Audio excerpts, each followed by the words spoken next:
All right, let's talk about an absolutely incredible story.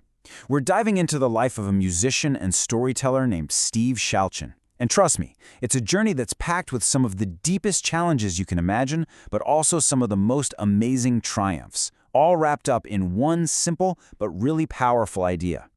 I mean, how's that for an opening line? This is how Steve kicks off his one-man show.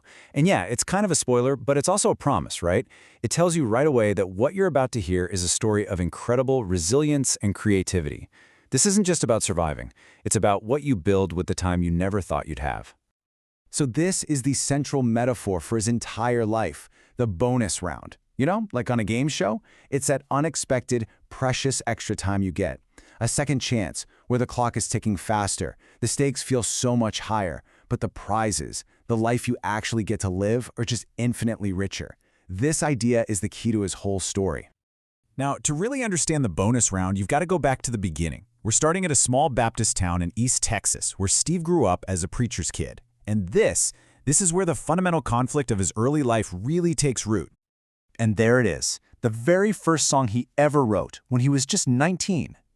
For anyone who loves musicals, you'll know this is what they call a want song. It's that moment a character just belts out their deepest desire. And his was so clear, so pure. He just wanted to create music. That was the son he was trying to sing to, even when his world felt pretty small and dark. And this slide just lays out the massive clash between his two worlds. On one side, you have the life he was born into, a preacher's son who surrendered to the ministry at 12 years old, a world of strict rules, no dancing, no drinking.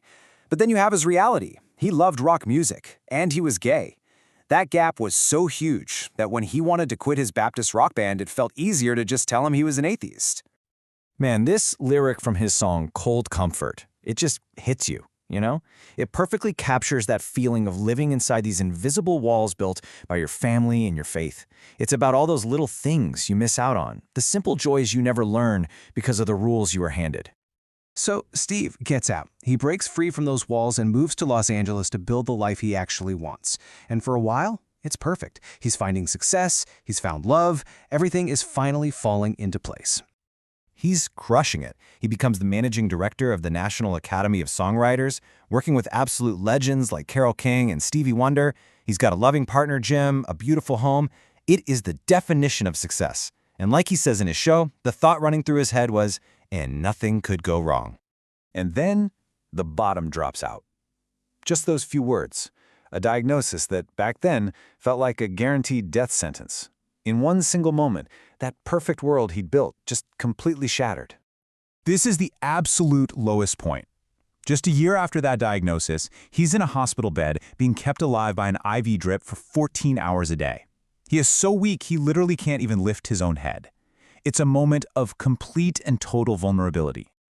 But here's the thing you have to understand about Steve. Even then, at his absolute weakest, his spirit was just unbreakable. A former bandmate, who was now a preacher, called him up and told him he needed to repent for his sins. And this was Steve's response. It's just this incredible act of defiance and total self-acceptance right in the face of judgment. He knew who he was.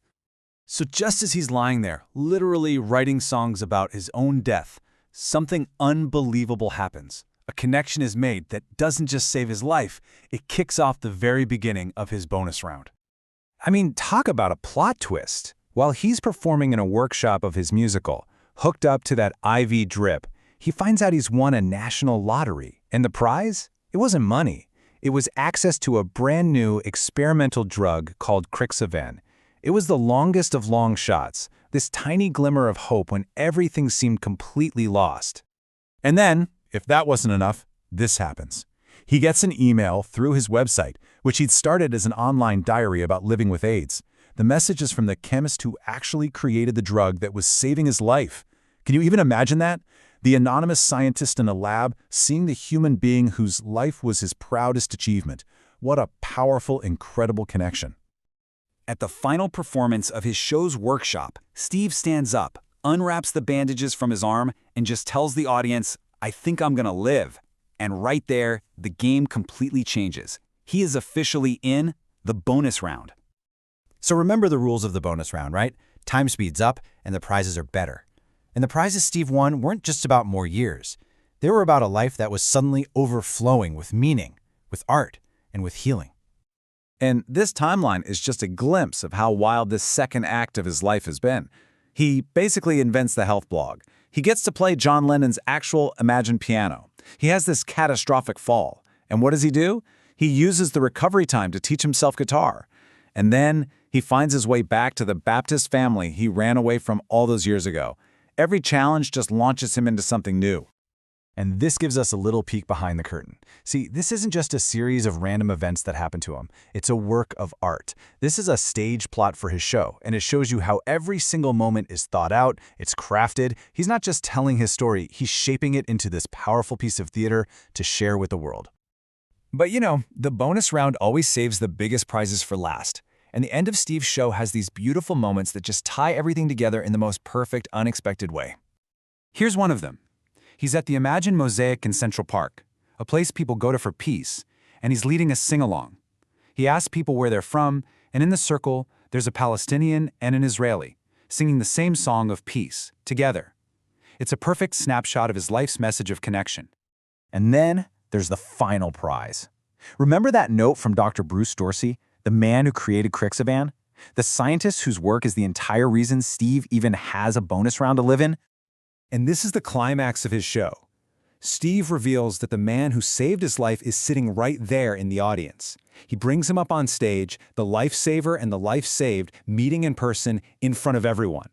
It's this absolutely stunning, full-circle moment of gratitude that you just can't make up. So, this is it. This is the question his story leaves for every single one of us. Because life is going to hand all of us these unexpected moments, these challenges that turn into second chances. They're our own personal bonus rounds. The real question isn't whether or not they'll happen. It's what are we going to do with them when they do? What will you build?